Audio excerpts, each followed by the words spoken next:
சித்திரை மாத அமாவாசையை முன்னிட்டு திருச்செந்தூர் சுப்பிரமணிய சுவாமி கோயிலில் பக்தர்கள் கூட்டம் அலைமோதுகிறது. அந்த காட்சிகளை பார்க்கலாம்.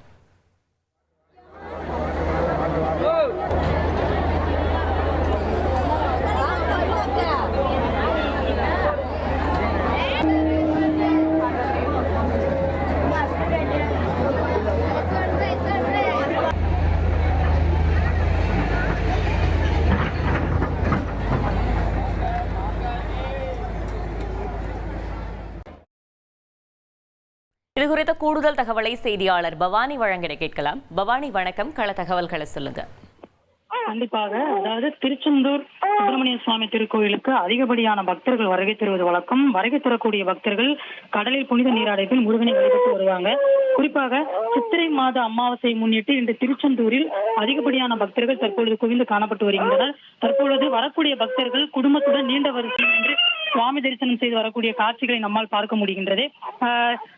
தங்களது முன்னோர்களுக்கு தர்ப்பணம் கொடுப்பதற்காக பல்வேறு பகுதிகளில் இருந்து வந்த பக்தர்கள் அதிகாலை முதலே கோவில் முன்பிருக்கக்கூடிய கடற்கரையில் புனித நீராடி நாளிக்கிணறில் குளித்துவிட்டு குடும்பத்துடன் நீண்ட வரிசையில் நின்று சுவாமி தரிசனம் செய்து வருகின்றனர். இதனால் பொது தரிசனம், 100 ரூபாய் கட்டண தரிசனம், 60 வயதிற்கு மேற்பட்டோருக்கான தரிசன வரிசையில் பக்தர்கள் கூட்டம் அலைமோதி காணப்படுகிறது.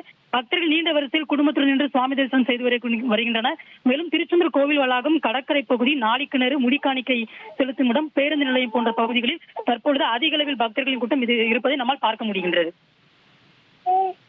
தகவல்களுக்கு நன்றி பவானி.